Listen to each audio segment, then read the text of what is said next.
just a moment. Have you heard the Molle Mystery Theater? Don't leave your radio. It follows immediately.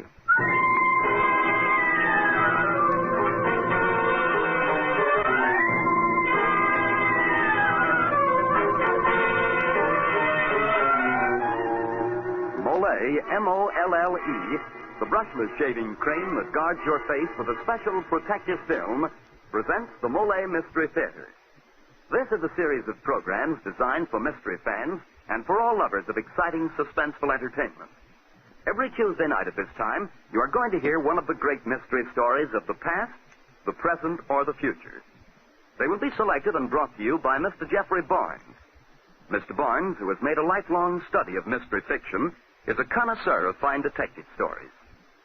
Mr. Barnes. Good evening and welcome to the Molle Mystery Theater. Our story tonight is a fast-paced, up-to-the-minute mystery by Dwight V. Babcock. It's titled Homicide for Hanna.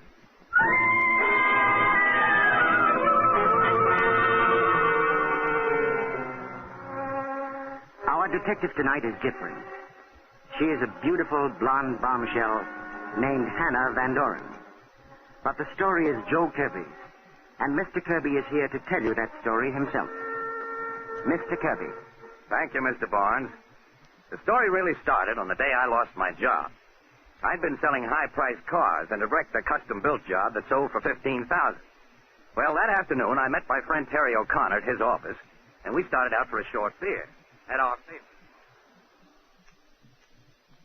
Don't seem very worried about losing your job, Joe. Oh, why should I? You've been a sports columnist on that paper so long, Terry, you've forgotten how easy it is to get a new job. How are all the little O'Connors? Well, I don't want to know when you're coming over to dinner again. I'll tell her any time I'm invited. Hey, it's 5:45. I've got to make a phone call. A babe, I suppose. Nope, a new job at a defense plant. Look, I'd better duck into this drugstore. I'll meet you at Malone's bar in about 10 minutes. Okay, Joe, but hurry. Remember, I got a family to go home to. Okay, Terry, I'll be there. Save me a beer.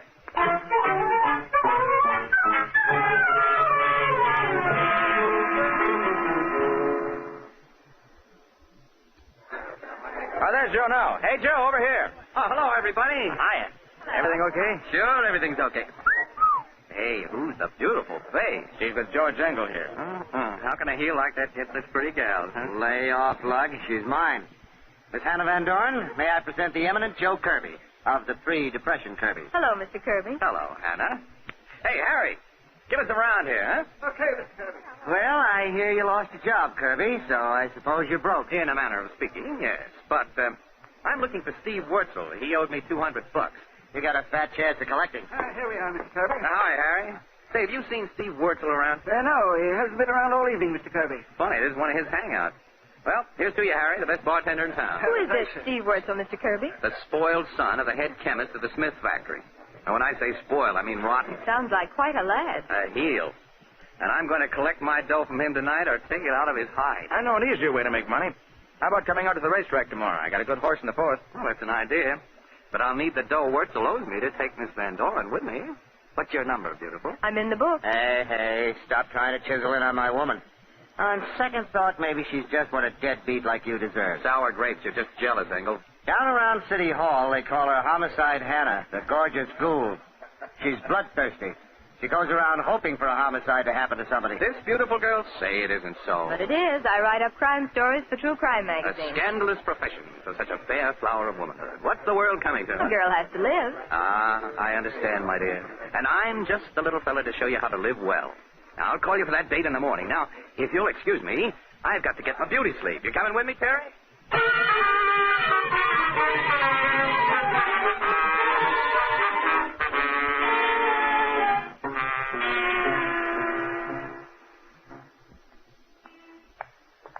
There's my bungalow, Terry. Hey, I got some beer that ought to be cold as ice. Why not stop in for a minute, huh? Okay, I'll have one for the road. Hey, looks like you got company. The car out front. Yeah, looks like Veronica Smith. Hi there. That you, Veronica? Hello, Jojo. Millie and I just came over to see you. We wanted you to come over to the house. My dear little brother is giving a party. No. Too many stuffed shirts. Terry, this is Veronica Smith, Milt Robinson. How do you do? I know you. Where have you been, Jojo? Out looking for Steve Wurzel. Say, he isn't at your place, is he? Just because his father is Dad's chief chemist doesn't mean he comes to our parties. Does he owe you money? Yeah. And when I catch him, I'll take it out of his hide. Oh, well, I'll be glad to help you. He's a termite. Hey, we were going to have a nightcap. Want to come back and join us? No, not now, Jojo. We have to get back to the party. Goodbye, Mr. O'Connor. Come on, though. Yes, Veronica. I'll be seeing you, Jojo. Yeah, so long. Good night, Bye. Glad to meet you. Now, what was the matter with her? What do you mean? Well, she seemed jumpy. Well, let's go in and get our nightcap, huh? Okay, my friend. Oh. What's wrong, Joe? With the keys in the lock. Say, I'm sure I didn't leave it there. Oh, who else would, Dope? Come on, open up. Okay. There we are. Yeah, I wonder how Veronica... Hey, there's a man on the floor. It's Steve Wetzel. How did he get here? Hey, Joe. Joe, he's dead. Well, what do you know? The lousy double-crosser getting himself killed before I can collect from him. On my carpet, too. Now, wait a minute, Joe. This is serious. You told a lot of people tonight you were looking for Steve. And the policemen think you found him. That knife, his back, yours? Yeah. My paper knife. But I was with you. Not all the time, Joe. You were telephoning. That's right. Malone's bar is only 2 blocks from here. I certainly don't have an alibi. Well, I know you didn't do it, Joe, but the cops won't. Hey, look, you better come and spend the night at my house. I'll swear you with me all evening. Then we can come back and discover the body in the morning. Yeah, guess it's the only thing to do. Okay, Terry, let's go. Let's stop in at the Hofbräu on the corner and get that drink. I need it now.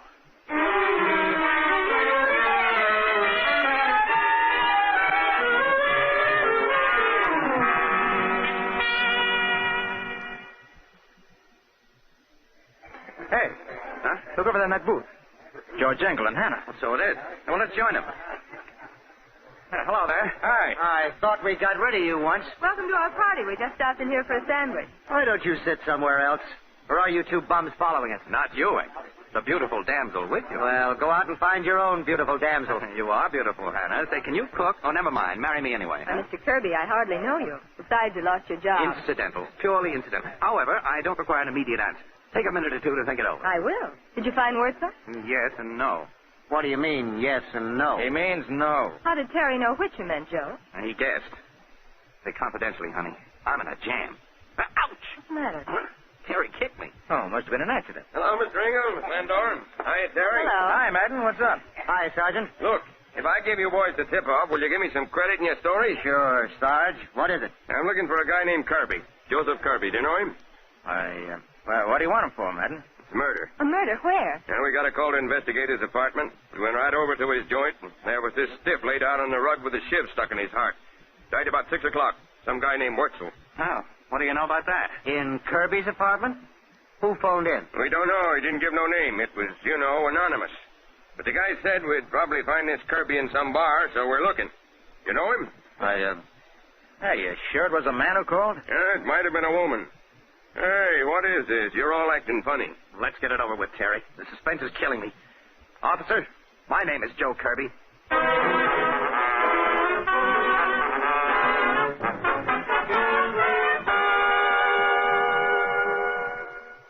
There he is, Inspector. I found him in a bar around the corner. Okay, Madden. For the record, Kirby, what's your full name? Joseph Jefferson Kirby. What are Miss Van Doren, Engel, and O'Connor doing here? We were with Joe, Inspector. So we came back here to see if we could help him. And Joe didn't kill Wurzel either. Take it easy, O'Connor. Nobody said he did yet. But we're going to find out. Did you kill him, Kirby? Sure, he killed him. What's Why, the idea, Joe, George I Engel? did it all for you, baby. It's a Christmas present. A homicide for Hanna. There's your motive, Inspector. Why, for 2 cents, I'd punch you in the nose, Engel, joking at a time like this. Don't try to be funny about this, George. Terry's right. I know he wouldn't do it. Did you, Joe? No, I'm afraid not. Not even for you, Hannah. Anything else, but not that. Hey, wait a minute. I'm still handling the investigation around here. Where were you between 5 and 6 this evening, Kirby? He was with me. All the time, O'Connor? No, I wasn't with Terry all the time. He was looking for Steve Wurzel. Very interesting. Why did you want to see him, Kirby? Well, Wurzel owed him money, and Kirby said he was going to collect. Or take it out of Wurzel's hide. Can't you keep your mouth shut, Engel? What are you trying to do? I was only kidding. If Kirby did kill Wurzel, we'd all owe him a vote of thanks. You're in a tough spot, Kirby. You better talk if you want to get out of it. Well, Inspector, I don't know why Wurzel came here or who killed him. I wasn't in the apartment. Can you give me an alibi for this evening? Well, I met Terry about 5:45. At 6, I left him to make a phone call. Yeah, who'd you call? I tried to get the Morse Plane Factory, Mr. Harris, but he wasn't there. And then? I joined Terry at Malone's bar. We've been together ever since. That's right. Well, I guess that's about all for now. But you're not in the clear by any means, Kirby. I won't pull you in yet. Thanks for nothing. Well, Terry, my boy, how about you and me getting down to the paper, knocking out some copy of this murder? It'll be a scoop for us. Yeah, gets her better. Coming with me, Hannah? No, I want to stay and talk to Joe a few minutes. What are you up to, Miss Van Dorn? Why, nothing, Inspector. I just want to have a private interview with Mr. Kirby, so when you solve the case, I'll have all the background I need for a surefire magazine. See? I see. I want to get it now before Mr. Kirby has to start combing reporters out of his hair. Well, I wouldn't worry about that. I'll leave Madden outside the door, just so Kirby won't be bothered, of course. Of course. That's nice of you, Inspector. Now get out, all of you. I can't get my interview with you cluttering up the place. Okay, so long, Hannah. So long, Joe. See you later. Well, it's dark. It's chilly in here, isn't it? I'll light a fire. See, you know, I used to be a Boy Scout. I can do it with 3 matches or less. You're a crazy sort of guy, Joe. Maybe. Hey, what's this guy Engel in your life? George is an old friend. Why? I just wondered. Don't your folks worry when you stay out all night digging up murders? I haven't any folks. My mother died when I was a child, and my father was killed 5 years ago. He was a captain as detective. An orphan, huh? Well, I'm an orphan, too. Fate must have thrown us together so I can take care of you. You better take care of yourself. Say, how about helping me find who killed Wurzel? No, why bother? I'd much rather kiss you like this. Oh, that's jujitsu. You want to play some more? No, thanks. How was I to know you'd turn out to be a female strangler Lewis, huh? Just trying to get better acquainted. Here I get slammed against my own wall. I hope I didn't really hurt your back. Oh, I'll live, I guess. And I'll help you find the murderer. It's safer than making love to you. But don't forget, we're going to the opening of the races tomorrow. It's still on, isn't it? Mm-hmm, of course. I've got a car, so I'll pick you up about 11:30. Good night, Joe. Good night. You beautiful wrestler.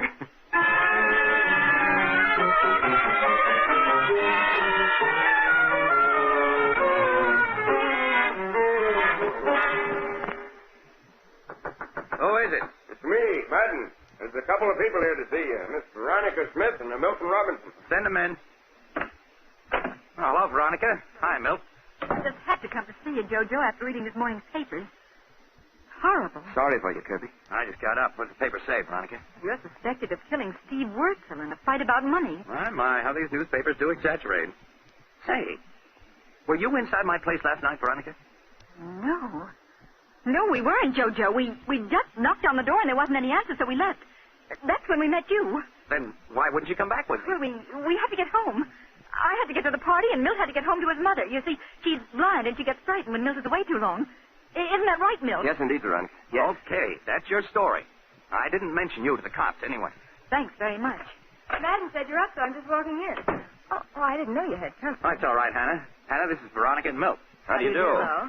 Jojo, your taste is improving. She's a lovely blonde. And that she is, and we're off to the races. You all going? Yes, we are, and I have my station wagon. We can all go together. Swell. Well, what are we waiting for? Let's go.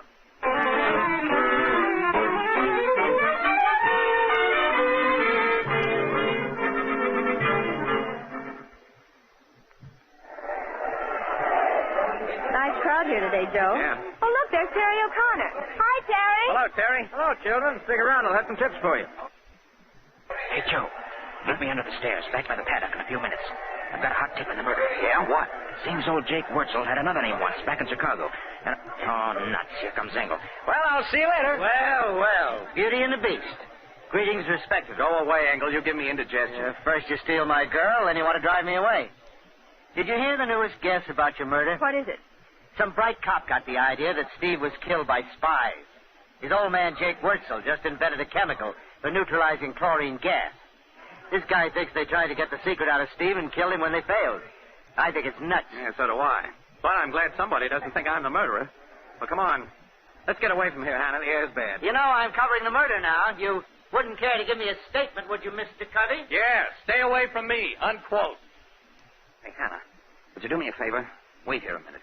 I have to go to the paddock and see a man about a horse. I want to go along. You're going to meet Terry, and it has something to do with the murder. I heard him. That stage was for Terry Miles. Okay, come on.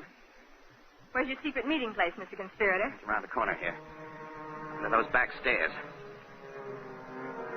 Right over here. Over there. But no Terry. Hey, look. He's on the floor. He's hurt. Hey, Terry. Terry, what's the matter?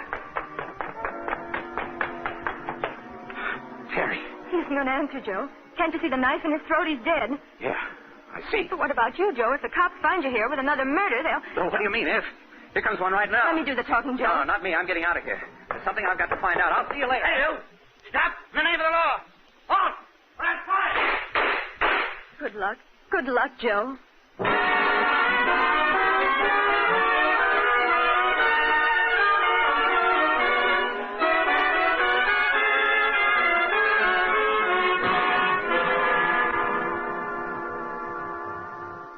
Well, mystery fans, there's nothing like a few pistol shots to start some action.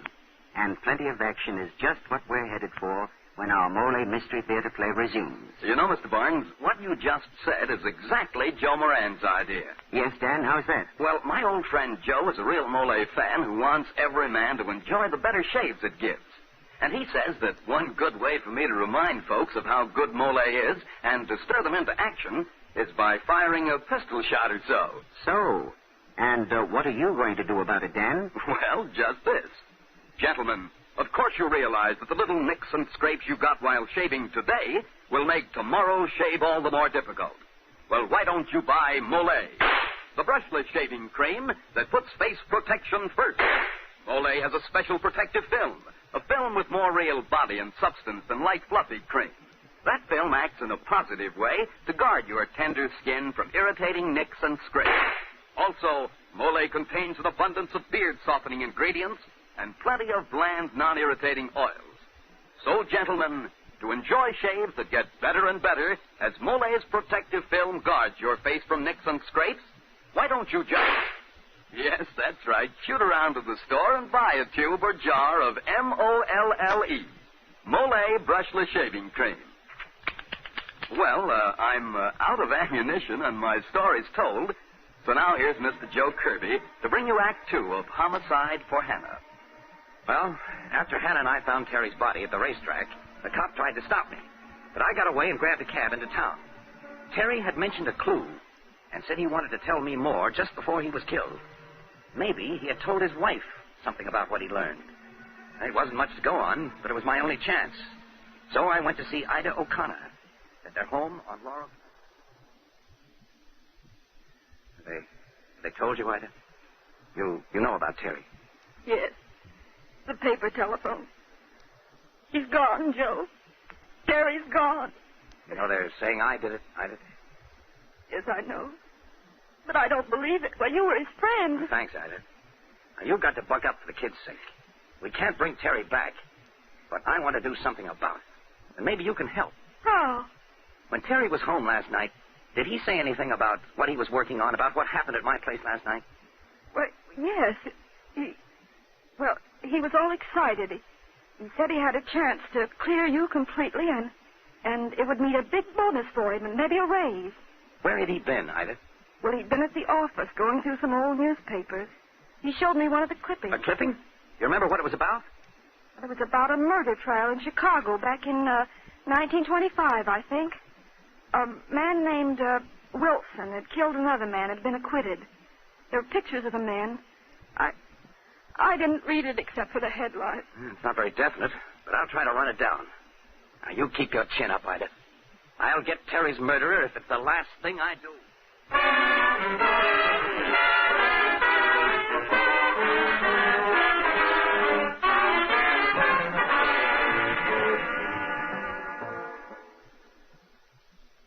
Come in. Oh, hello, Hanna. Oh, I thought you'd do something dumb like coming back to your own apartment where the police can find you easily. Well, I can't get away from them forever.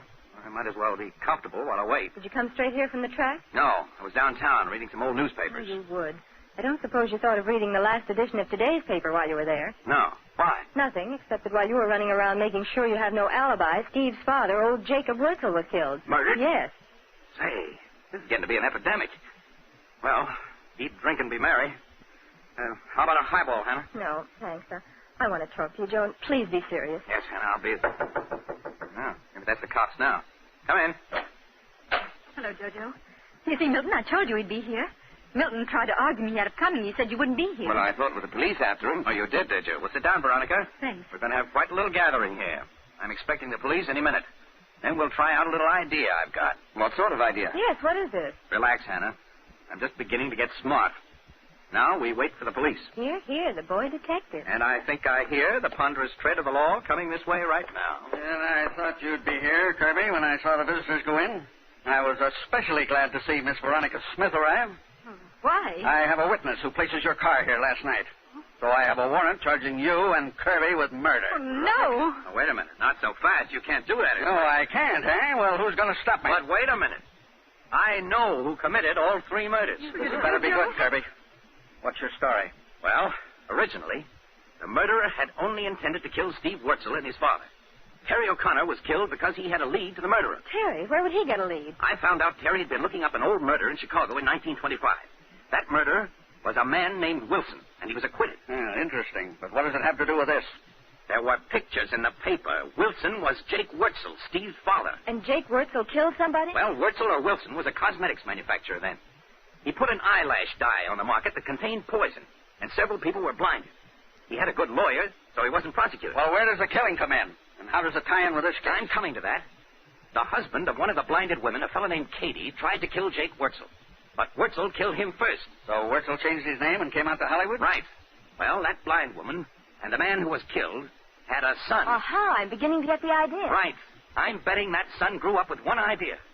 To make the Wurzels pay for his mother's suffering and his father's death. And who do you think this son is, Kirby? You moved here from Chicago, didn't you, Milt Robinson? Yes, but... And your father is dead and your mother is blind. The name of this family was Cady, but it could have been changed later, just as Wurzel's was. That's absurd. And Milt was here last night with Veronica. She may have lied to protect him, but that's the only way she's implicated. I did lie. I lost my handkerchief, and Milt went back up after it. He told me that he tried Joe's door and it opened, and he saw someone in there dead on the floor. But I don't think he did it. Of course I didn't. Maybe you've made a case after all, Kirby.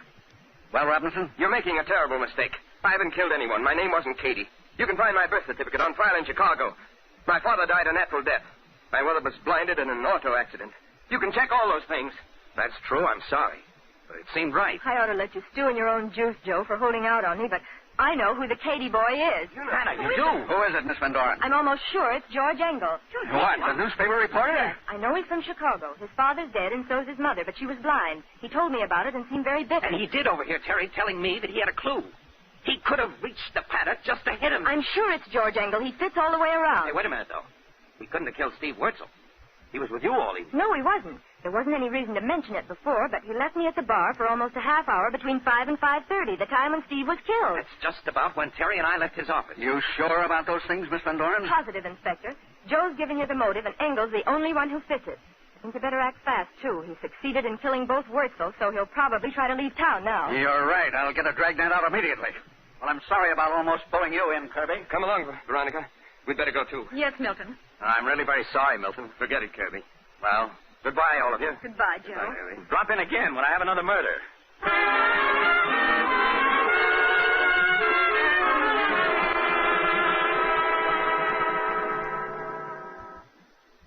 Well, Hannah, that's what I call beautiful teamwork. And we collect the $5,000 reward that the newspaper put up for information leading to the arrest of Terry's murderer. Say, I'd forgotten about the reward. $2,500 each. I don't want mine, though. I want it turned over to Ida O'Connor, Terry's widow. Okay. I guess I can be as generous as you. I'll turn my share over to her, too. Well, happy days, partner. We'll die broke but happy. You're a sweetheart. Now, wait till I mix a couple of drinks. We'll have a toast to that. Don't rush off, Kirby. George. Yeah. Little Georgie, your pal, with a gun, you'll notice. So don't move. I was out in the kitchen, heard the whole thing. I hid until the cops left. I waited to kill you, Kirby. It's too late, George. They know everything anyway. I know. I just don't like Kirby. Cutting in when you were my girl and for generally acting smart. Besides, one more killing won't hurt my record. This one's all for you and your story. Homicide for Hanna. You rat. You didn't have to kill Terry any more than you have to kill me. But you like to kill, don't you? You're kill crazy. Well, I'm going to take that gun away from you. Stand back, Kirby. No, I got him, Joe. Suffering cats. That's jujitsu again. He's knocked out. Cold as a cucumber. Well, my father always told me it'd come in handy. Better call the police back. Yeah, I will. Phew. Huh. Who'd think a beautiful babe like you could toss a big man clear across the room? You saved my life. I'm going to kiss you right... Oh, maybe I better not. Oh, brother, am I going to have fun? Married to a female wrestler.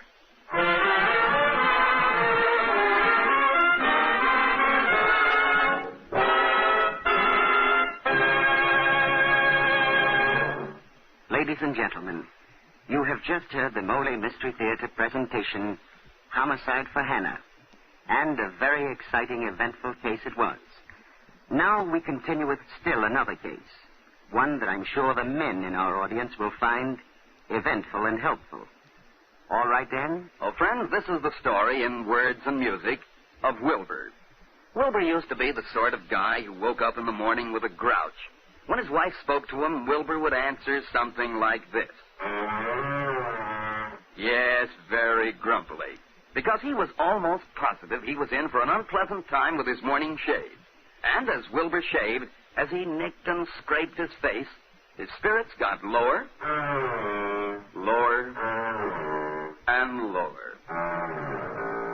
Well, finally, Wilbur listened to the Molle Mystery Theater one night. He learned how Molle puts face protection first. He heard about Molle's special protective film, a film that helps guard against nicks and scrapes because it has plenty of real body and substance, much more than light fluffy cream. So, Wilbur bought a jar of Molle, and now he greets his wife every morning something like this.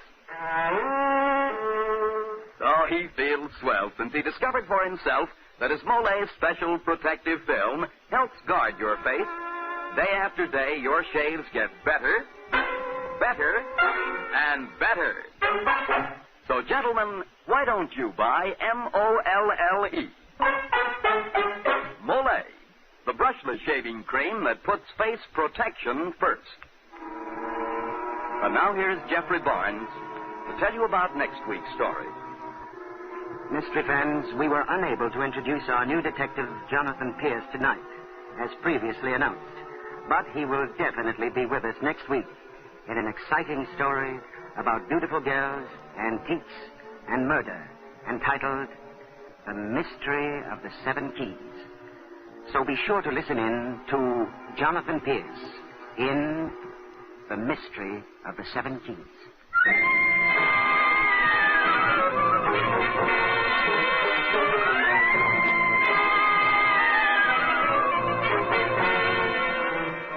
Tonight's story was adapted for radio by Ken Crossan and H.L. Gold.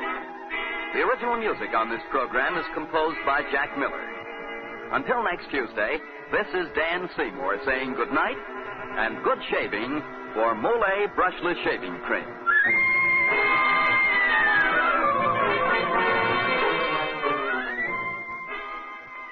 Do me a favor, folks, will you? Look at the sleeve cuff of your dress or suit. Chances are, if it isn't brand new or right back from the cleaners, it's a bit dirty. And if you had two heads, you could turn one around, and you'd see that the neckband of said suit or dress is soiled, too. But that's no reason to send the whole garment to the cleaners. Simply buy a bottle of Energine cleaning fluid and take out the dirt and the grease yourself. Energine works quickly and easily on grease stains. Energine is economical, too, and a mighty handy item to keep in the house for all tough and stubborn cleaning jobs. So tomorrow, get a bottle of Energine. This is the National Broadcasting Company.